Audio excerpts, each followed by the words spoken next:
Hello everyone. Tonight we're going to explore what it feels like to be a god. Imagine yourself standing barefoot on sand that's still hot from a sun that has just bled out below the horizon. The air is cooling rapidly, and on the ridge above you, a lean, black-furred shape with intelligent ears trots silently along the crest, silhouetted against a sky bruised with the last vestiges of twilight. That's you, and your job is to guide every soul from this world to the next.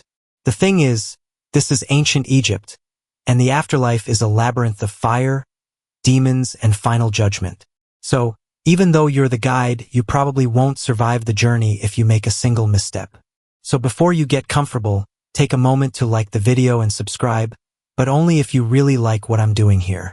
When you're done, post your city or country and the local time in the comments. I love seeing where you're all listening from. Now, turn off the lights, maybe turn on the fan for some soft noise, and let's get started tonight. You don't remember being born, not really. Your first sensation is one of being hidden. The air is thick, humid, and smells of crushed lotus flowers and damp river reeds.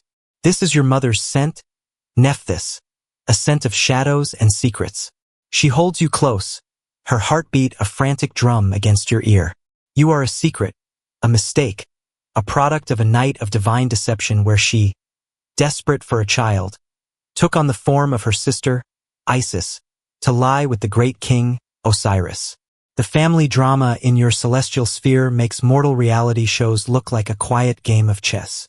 You are the evidence of that betrayal, and your father, Osiris, doesn't even know you exist.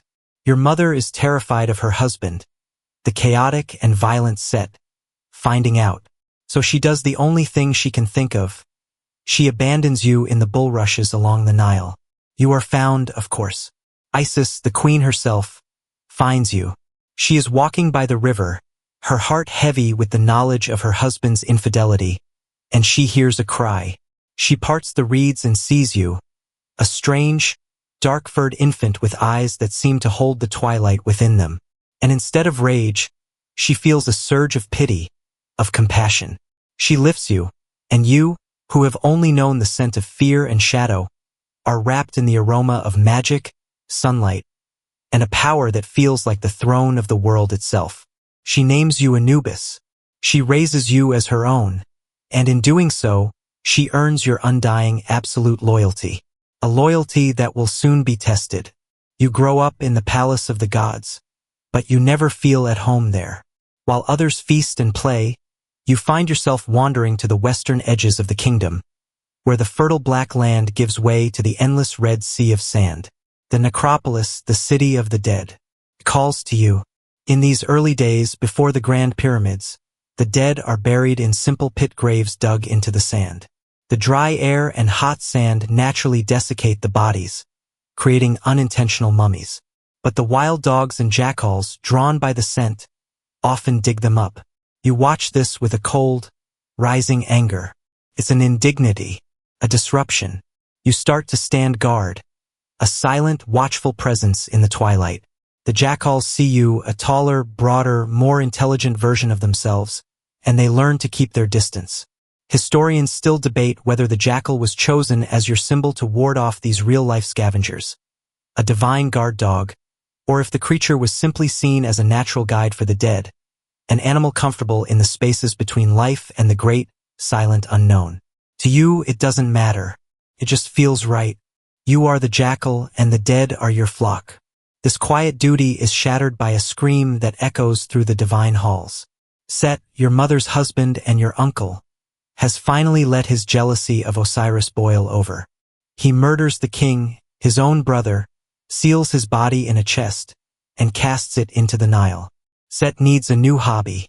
Isis is shattered by grief, but her grief quickly hardens into resolve. She, along with your mother Nephthys, scours Egypt for the chest. When they find it, Set, in a final act of desecration, tears his brother's body into 14 pieces and scatters them across the land. This is the moment your true purpose crystallizes. Isis brings the pieces to you. She has used her magic to collect them, all but one, and lays them before you on a stone slab. It is a puzzle of flesh, a broken god. She looks at you, her eyes full of desperate hope. "Can you make him whole?" she asks. "You have never done this before. No one has. But you look at the fragmented body of the only father you have ever known, the king your adoptive mother loved so dearly, and you feel a surge of sacred duty. You nod. You have to try. You send attendants to fetch supplies. Clean linen bandages from the temples. A special salt from the desert salt pans, natron, that you've seen the priests use for purification. You've also seen how it dries out the carcasses of desert animals, preserving them perfectly. You fetch fragrant oils and resins, cedar, myrrh, frankincense, to purify the air and the body. The Egyptians were masters of using whatever was on hand. Some of their medical texts even list crocodile dung as an effective, if not particularly pleasant, form of birth control. Using a little salt and scented oil to fix your uncle seems perfectly reasonable by comparison. You work for days, meticulously cleaning each piece, anointing them with oils, and then you begin to piece him together. You are not just a physician. You are an artist, a priest, a son. You wrap each limb, each part of the torso, in layer after layer of linen, whispering incantations Isis taught you, ancient words of power and restoration. You fashion a replacement for the missing piece from gold and wax. When you are finished, Osiris lies before you whole once more. Not alive, but eternal, permanent. He is the first mummy. You have just invented the art of embalming out of love and grief. You've created a vessel that the soul can recognize and return to, a permanent home for a spirit in the afterlife. Your hands are stained, your heart is heavy, but you have cheated oblivion. You have given your father an eternity, and in doing so, you have defined your own. Now that Osiris is whole, he becomes the king of the afterlife, a silent and just ruler of the Duat. But his resurrection has created a new, pressing need. A system. Before, souls just faded. Now, with the promise of an eternal vessel you created, there needs to be a process, a path. And that task falls to you. You are no longer just the god of embalming, you have been promoted. You are now the gatekeeper, the guide, the one who holds the key to forever. When a mortal's last breath escapes their lips, their soul, their Ba and Ka, flutters in the darkness of the tomb, confused and terrified. That's when you appear. You are not a figure of fear, but of profound calm. You are the first friendly face they see on the other side. Right then, you say, your voice a low rustle like sand on stone. It's time to go. Stick close. Don't talk to strangers. You lead them from the tomb into the winding, treacherous landscape of the Duat. It's a cosmic obstacle course full of lakes of fire, gates guarded by knife-wielding demons, and deceptive spirits who promise shortcuts that lead only to oblivion. You are their silent, confident escort, swatting away the minor threats like flies, whispering the correct passwords at the gates, and generally making sure your charge doesn't have a full-blown spiritual panic attack before the main event. And there is always a main event, the Hall of Two Truths. You push open two vast golden doors and lead the trembling soul inside. The air is still and heavy with the weight of judgment. 42 assessor gods sit along the walls, a divine jury ready to hear the soul's plea. At the far end of the hall, your father, Osiris, sits on his alabaster throne, his presence radiating a cold, ancient authority. And in the center of it all, waiting, is the great golden scale. This is your station. You gesture for the soul to stand before the judges and make their negative confession where they list all the bad things they didn't do. I have not stolen. I have not killed. I have not been deceitful. It's basically the opposite of a resume, and it's a nail-biting performance every single time. Once they're done, you approach them gently. You reach out and your hand phases through their spectral chest to retrieve their heart, the IB. It feels warm in your palm, a dense, humming nexus of every choice they ever made. This is the seat of their conscience, their memory, their very essence. You walk to the scales and place the heart on a golden dish. On the other side, you gently place a single, pure white ostrich feather. This is the feather of Ma'at, the embodiment of truth, justice, harmony, and cosmic order. This is the final exam. The hall is silent save for the faint scratching of a reed pen on papyrus. That's Thoth, the ibis-headed god of knowledge, your colleague in this celestial bureaucracy, ready to record the verdict. The scale's arm wavers. If the heart is light, unburdened by sin and deceit, it will be perfectly balanced with the feather. If it is heavy with wrongdoing, it will sink. You watch, your expression unreadable. For a moment that stretches into an eternity, nothing happens. Then the scale settles. The heart and the feather are level. The soul is declared Masai Keru, true of voice. Osiris gives a slight nod. The soul, giddy with relief, is ushered off to the field of reeds, an idyllic paradise where they will live for eternity. The blessed dead didn't just get eternal peace, they got eternal provisions. In Egypt, that meant bread and, most importantly, beer. It wasn't just for parties, it was currency, a staple food, and a key part of religious life. Imagine spending eternity in a perfect version of your old home, getting paid in heavenly microbrews.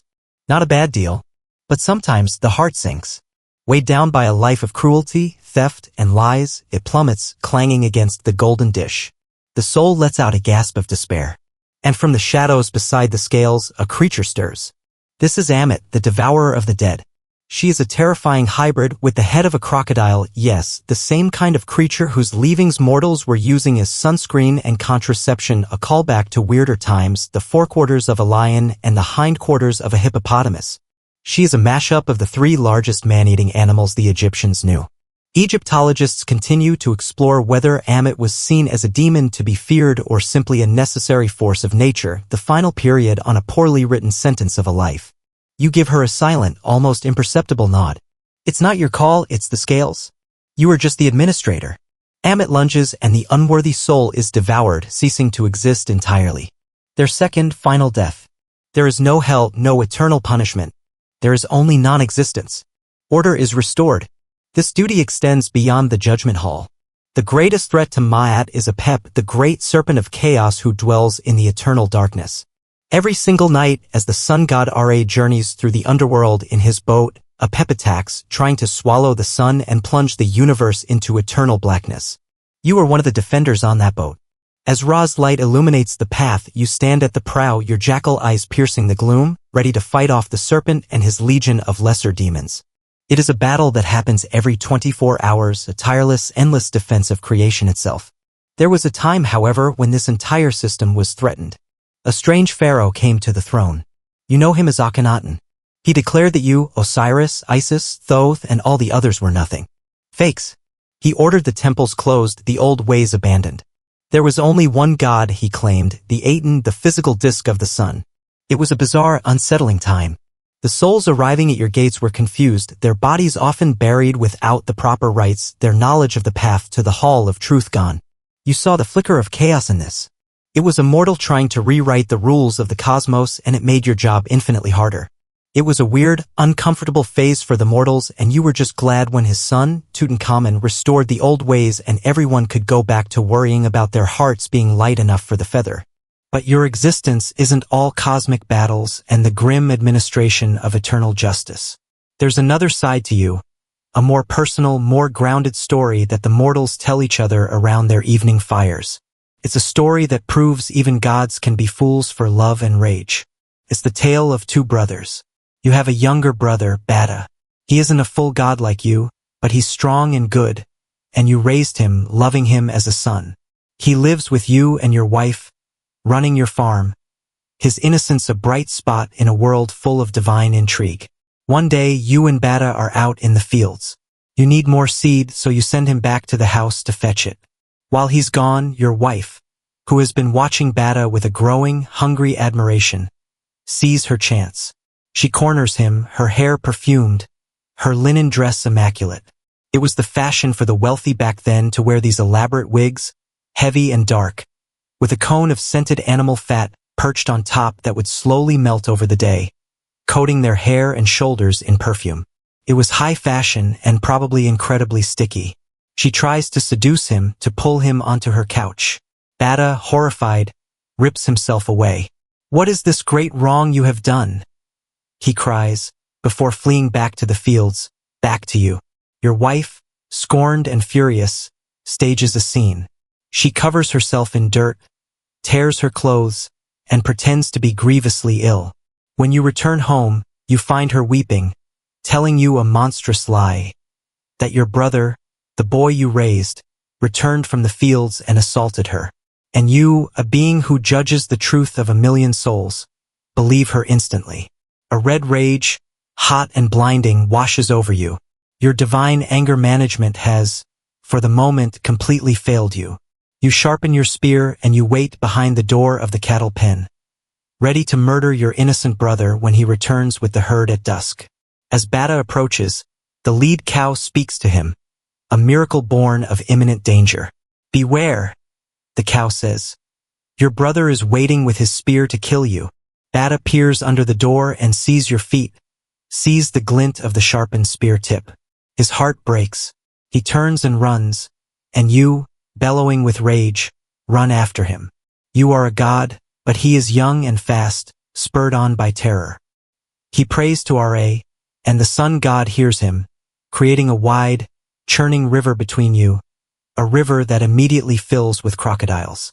Duat stands on the far bank, safe for the moment. He yells his innocence across the water, telling you the truth of what happened with your wife. And to prove his sincerity, to show he would never do such a thing, he takes a knife and castrates himself, falling to the ground in agony. The rage drains out of you as quickly as it came, replaced by a cold, hollowing grief. You see the truth. You see the crocodile-filled river, a testament to a truth you refuse to see. You stand on your side of the bank and weep, a god undone by a common, mortal lie. You go home. You kill your treacherous wife and throw her body to the dogs. You then sit in mourning for your brother, who has exiled himself to a distant land. His life forever changed because you did not trust him. Scholars disagree on the true meaning of this tale. Is it a simple fable about not jumping to conclusions, a sort of divine PSA? Or is it a complex political allegory for a transfer of power between cults or regions? For you, it's neither. It's your greatest failure, a permanent stain on your heart, heavier than any you've ever weighed on the scales. Over the centuries, you watch as mortal worship ebbs and flows. The memory of Akhenaten's strange heresy fades, but other changes come. The cult of your father, Osiris, grows immense. His influence swells until he begins to absorb the funerary roles of many gods. In some places, your role is slowly folded into his. You become his loyal assistant, the one who prepares the body and leads the soul to his throne. It's a demotion of a sort, a shift in the celestial hierarchy, but you don't mind. You were never in it for the titles or the glory. You are a creature of duty. You work alongside others, like the wolf-headed Wepwawet, the opener of the ways. You are a team. He scouts the path ahead. You guard the soul on its journey. It's a partnership. This is who you are to the people of the Nile. Not a distant king or a terrifying judge. You are the quiet, reliable presence in the twilight. You are the compassionate guide they pray to when they wrap the bodies of their loved ones. They carve your lean, jackal-headed form onto their coffins and tomb walls not out of fear, but out of a desperate, beautiful hope. The hope that when their time comes, when they open their eyes in the confusing darkness of the tomb, yours will be the first face they see, ready to lead them home. And so your story settles, not as a grand epic of a king or a creator, but as a quiet, enduring presence that walks alongside humanity through its final, most profound journey. Your myth is not one of fire and thunder, but of the gentle, methodical wrapping of linen, the scent of myrrh in a silent tomb, and the steady, reassuring weight of a hand on a spectral shoulder. You were born of a secret and raised by compassion, a history that shaped you into the ultimate guardian, the one who invents a way to cheat oblivion itself out of love for your family. You then took that innovation and created a system for all mortals, a process built not on cruelty, but on a universal, unshakable concept of truth and balance. You stand in the great hall of two truths, an administrator of souls, ensuring that the cosmic order, the delicate principle of Ma'at, endures against the constant pressure of chaos. You are the calm at the center of the storm, the silent watcher on the sun boat, the unwavering judge. But you are also the brother who grieves, the god who experiences betrayal, the protector whose image is a comfort, not a terror. When the people of the Nile thought of death, they did not simply see an ending. They saw a journey, and at the beginning of that long, uncertain road, they saw you, the ever-faithful Anubis, waiting patiently in the twilight, ready to see them safely on their way. End of script. Thank you for listening.